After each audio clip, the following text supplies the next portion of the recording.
Hey superstars, welcome to the Get Rich Without Being a Bitch podcast, and I am your host, Vanessa Shaw, for this journey. We're going to be challenging some stereotypes, shattering glass ceilings, really looking at what it takes to live richly and to design a business that's going to support the life that you really want to be living. I'm going to be sharing lots of tips, tools, and strategies along the way, and I can't wait for you to join me on this journey. Hey superstars, welcome back to another episode of Get Rich Without Being a Bitch. And I want us to dive into a really important topic today of stress, and particularly some tools of how you can manage stress more effectively.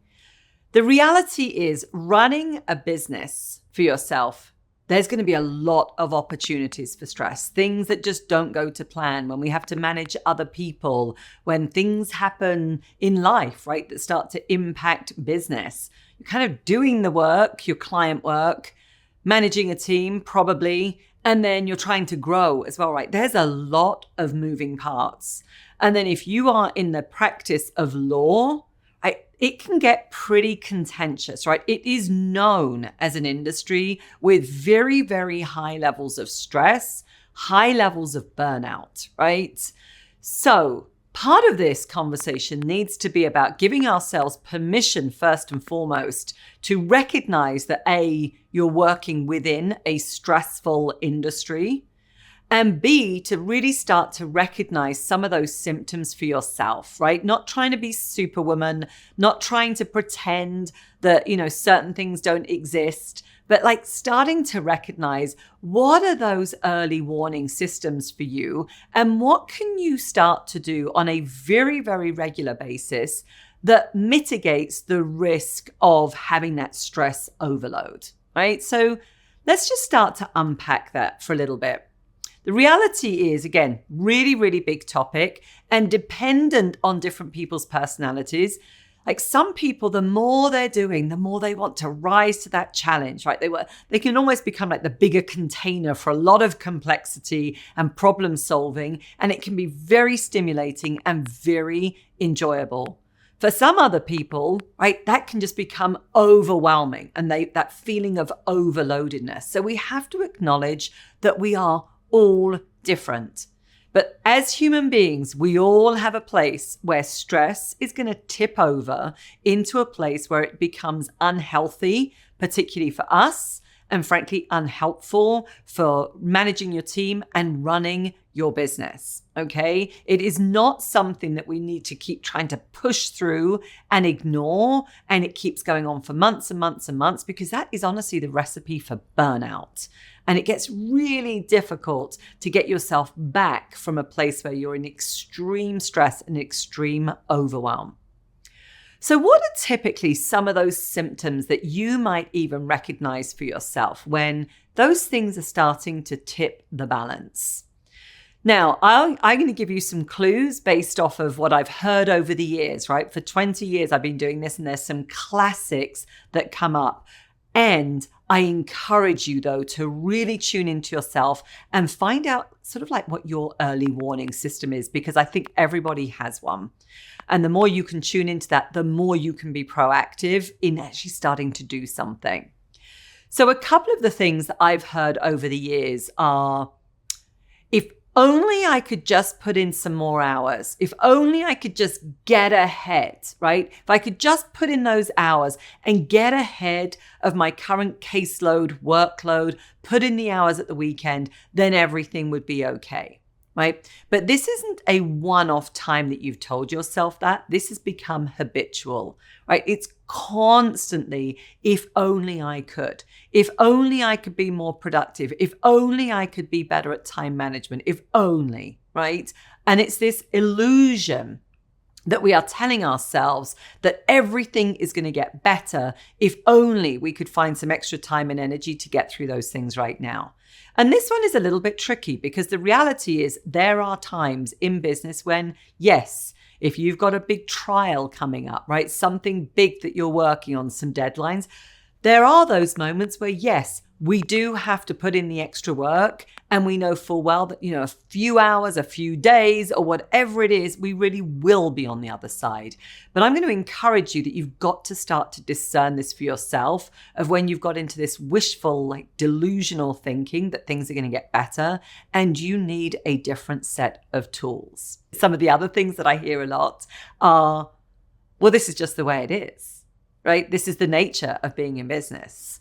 It's always going to be stressful. It's always going to be this, right? So it's kind of like we've just accepted this status quo as stress as the norm. And I'm here to tell you, it does not have to be that way. And frankly, I think that's pretty a dangerous, unhelpful way to be thinking that is going to get you deeper and deeper into stress. And is that really why you went into business for yourself? Is that really how you want to be living life? Because for the majority of the time, it doesn't have to be, fueled with a lot of stress. So listen out for some of those language patterns. Your own behaviors. If you are starting to not sleep well at night, you are constantly waking up, that mind is racing, right? It's typically you might be getting to sleep, but then you're not staying asleep. And when you wake up, it's just loads and loads and loads of ideas. And again, that kind of feeling of stress in the middle of the night, right? This is a sure sign that something is up. If you are, and again, with that sort of behaviorally, you might even be going to bed later. You're trying to cut your sleep shorter in the hope of catching up or getting more done. That needs to be an early warning sign, particularly when you start to do it as a habit, not just as a once off, right? So look at kind of your own sleep behaviors and what's happening there. Another place as well in terms of your own behaviors is, are you getting short with people? This is, again, a classic.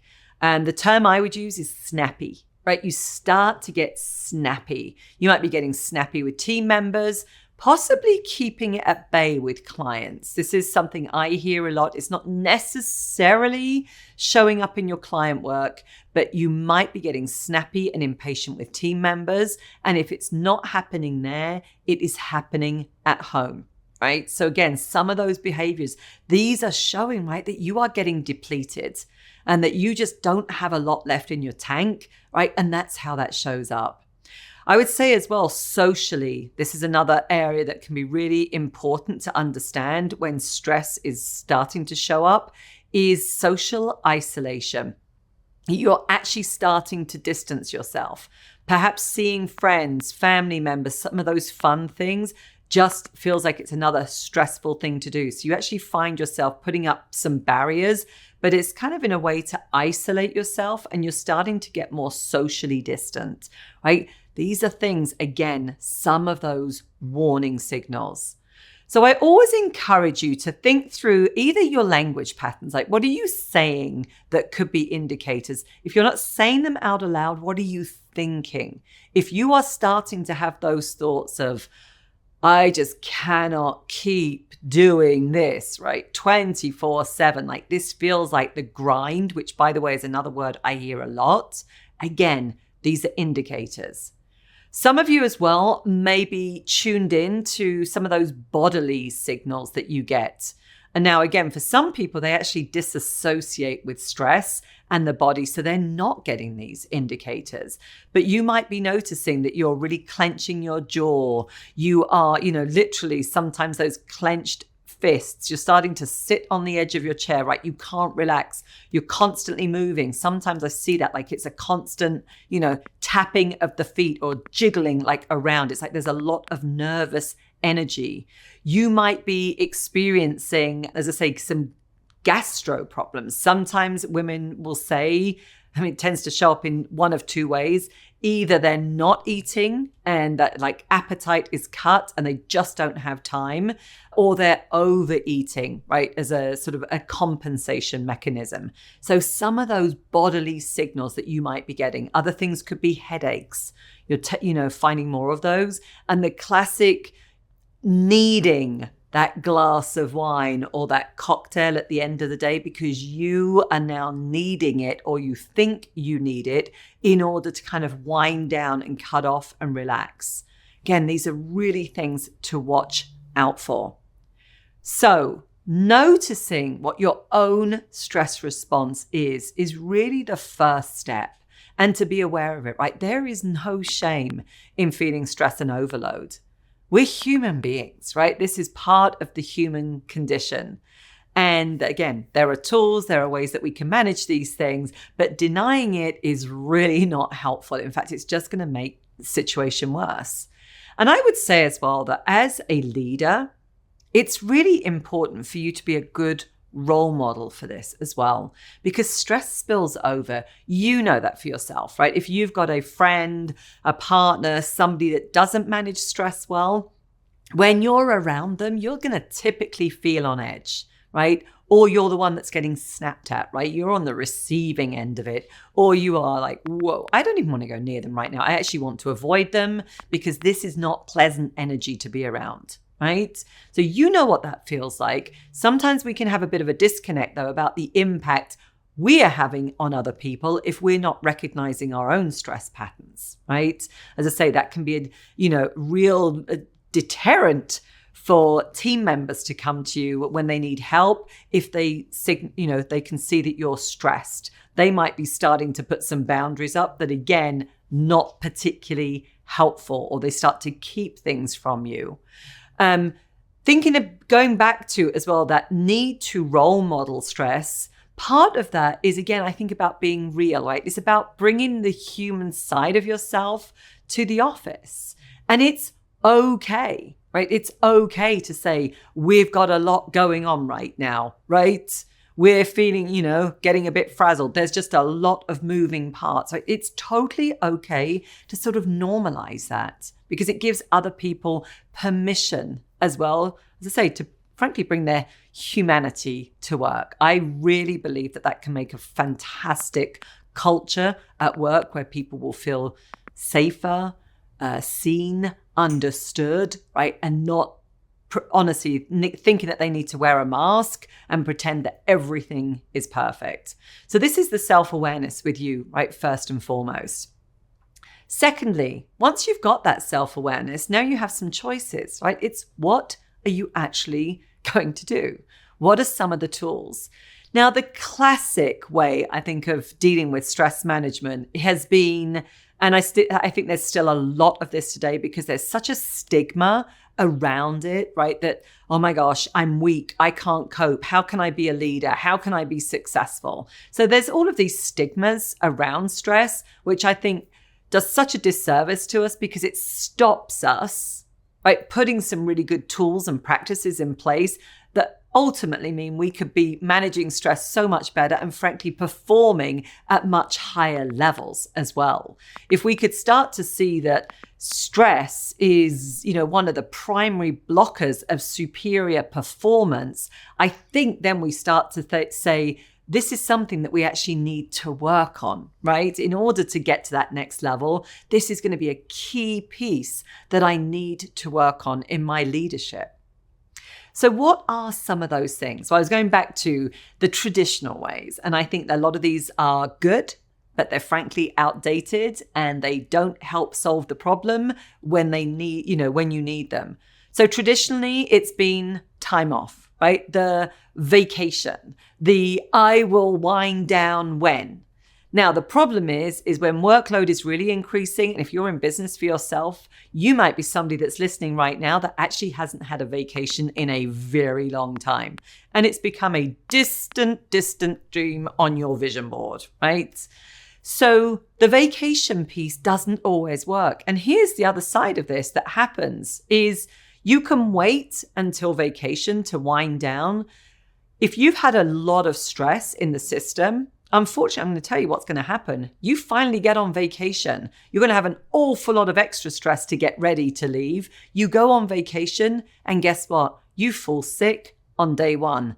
That's cortisol overload in your system, right? And it's fine when you keep going, but the minute you stop, all of a sudden, now you have a health breakdown, right? That's a classic stress problem.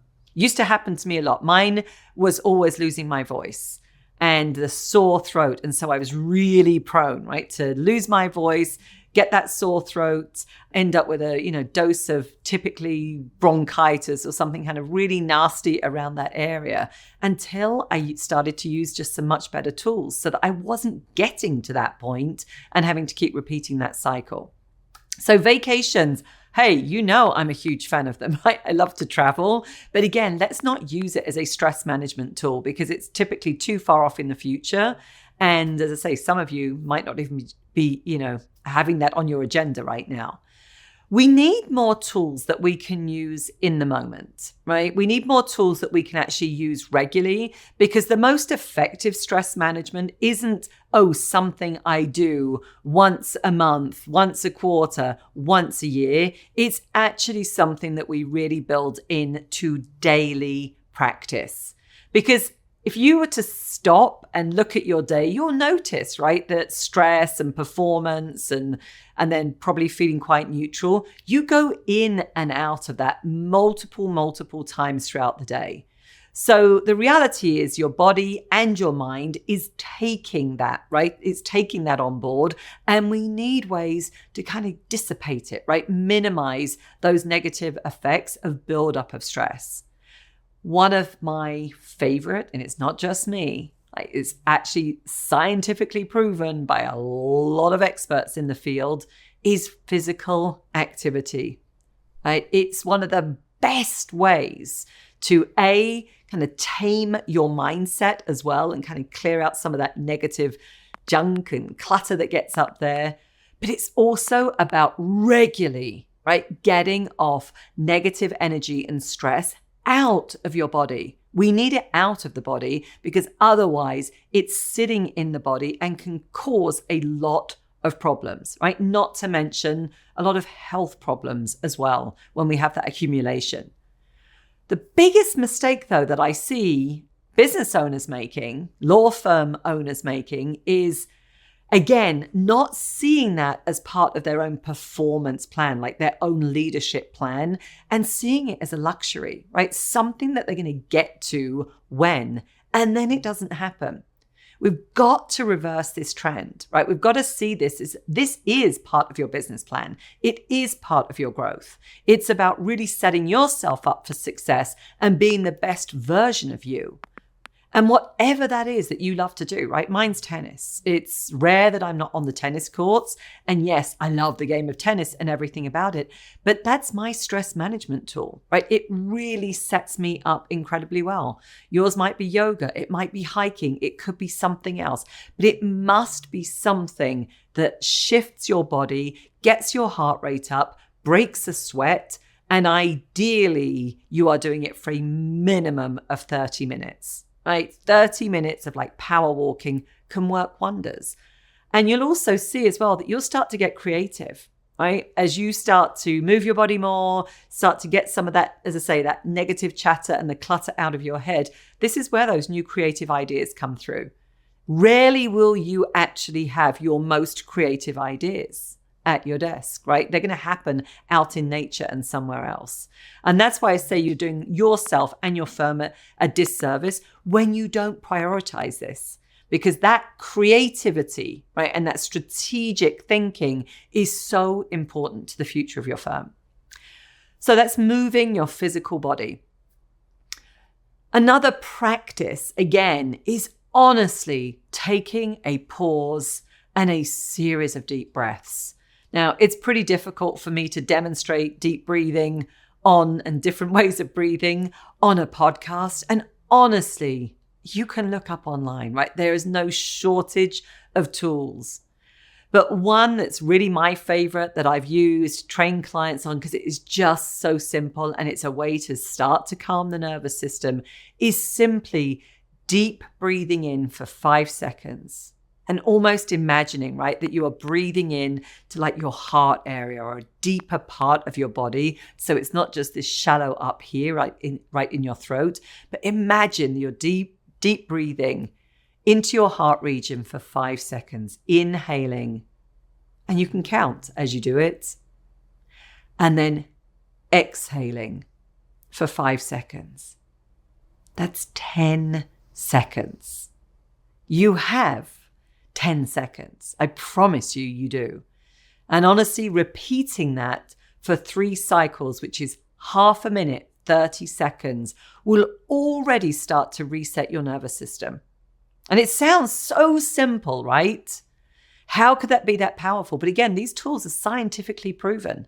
Giving yourself the pause, that power of the pause, the power of the breathing, when you're in a difficult situation, when you're going into a meeting, when you just know full well that you've got to tackle something, right, that's causing you stress, the difficult conversation with a team member or the following up with a client about something.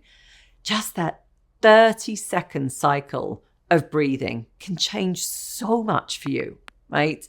And have you honestly taking different actions as opposed to the ones that you were going to do previously? So I was actually giving a talk recently, and we were talking about this, right, in terms of leadership and how we need to show up differently and start to be, build on this self-awareness that we have for ourselves. And then how does that translate into, right, how we show up in the workplace? And somebody in the audience actually asked a really great question, because she was like, well, there's a certain part of this that honestly, I don't get so bothered about what people think anymore. I've got into my 50s, so I'm not overly thinking their responses. And I'm just wondering if, age plays a part in all of this.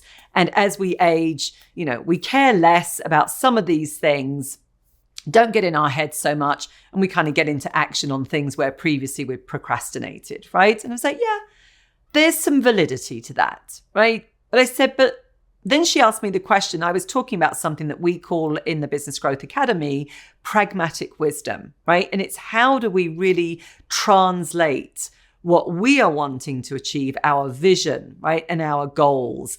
And then this self-awareness of how we're showing up, right? That could be through that lens of stress management into sort of actions in the business. How do we kind of get this to all flow through? And I've talked about this concept of pragmatic wisdom.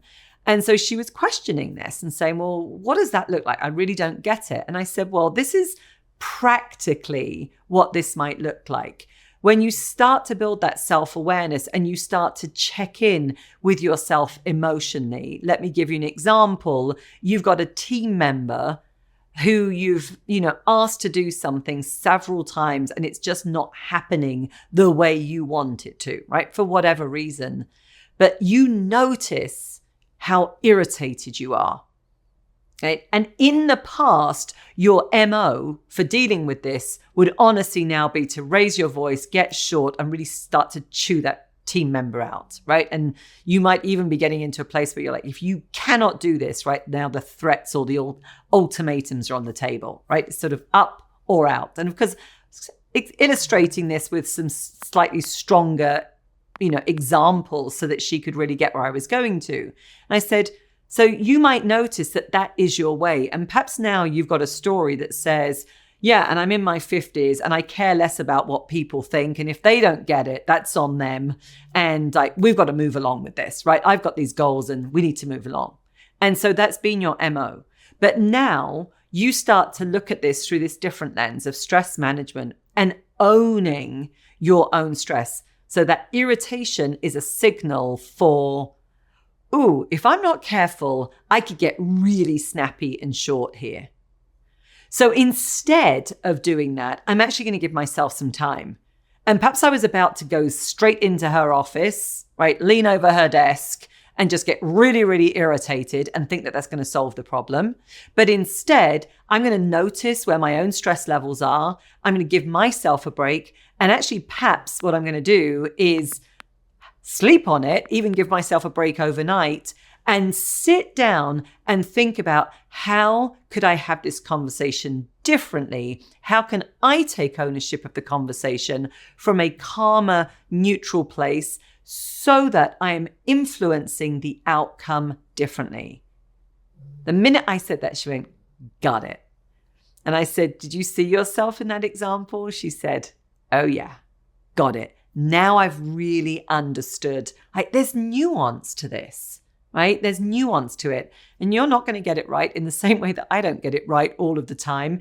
But we've got to be willing, right, to practice different ways of being, different ways of leading, that awareness with our own stress management, how that can then spill out onto other people, and frankly, how we can then create situations that we don't want or spend a lot of time kind of needing to clean up, right? Clean up relationships, apologize, all of those other things that can happen, right? So really, really important that we think through and give ourselves that time to pause.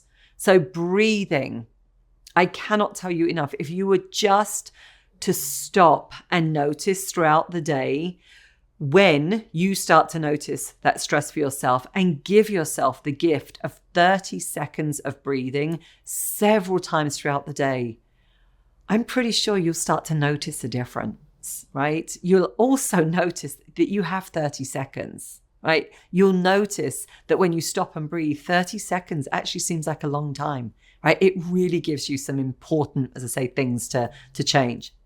And I think the last thing I want to say about this for today, and there's as I say, a massive, massive topic, but another very practical tool is, who do you have to confide in?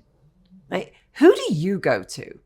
Where are those conversations? Is it a therapist? Is it a coach? Do you have a really good friend, right, who can, support you? And I don't mean just like support you, give you like the rah-rah, you're great and you just kind of vent and then you move on. But somebody that can possibly help brainstorm different scenarios with you, give you different tools. Perhaps it's a friend that you really look up to in terms of how she or he manages themselves and leads differently, right?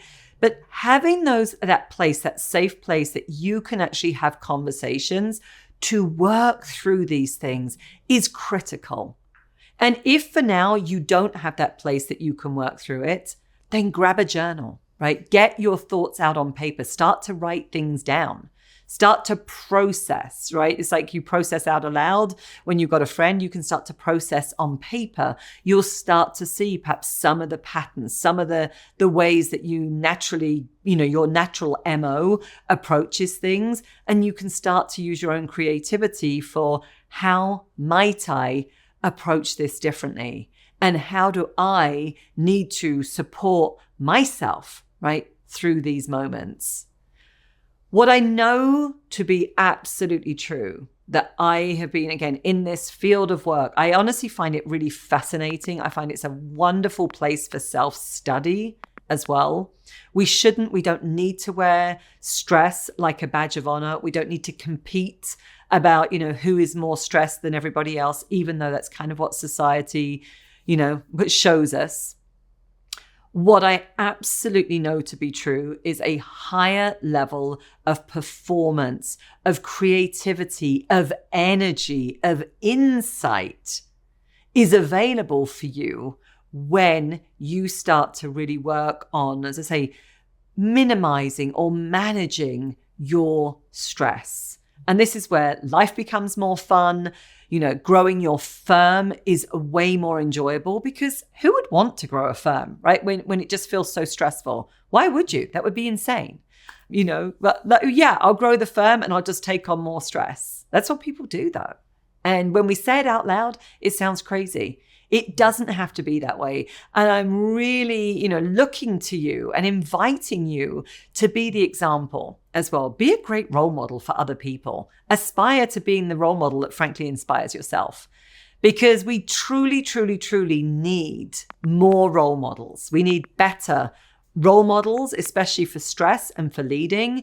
And we need a lot more women, right, that are leading effectively. And I truly believe we have a lot of the natural qualities that we can lean into that help us to do that. So I know big conversation today. Biggest takeaways though for you today, I want to give this a wrap up, is self-awareness, right? You've got to start to recognize those symptoms, right? Of how is it showing up for you? Language, are you saying certain things? Are you thinking certain things? Are you getting like some bodily signals, right? The clenched fists, the grinding the teeth, furrowing the brow, perhaps those gastro things, the headaches, right? Some things in your body that could be indicators. How are you behaviorally showing up? Are you noticing, right, that you're isolating, or you're getting very snappy and short and impatient with people? And then start to think about what would be some good tools. What's something that you can commit to, not when it's critical and it's like, now I have to do this, but start to build in some practices now so that they become a part of your overall leadership and a part of just how you do business, right? You're taking care of you first so that you can take care of the firm and frankly, take care of your clients and, everything else and your team members and growth. And again, I know that on the other side of this, there's a lot of, as I say, excitement, newness. It's like a whole new world that you can be operating in. And I want that for you.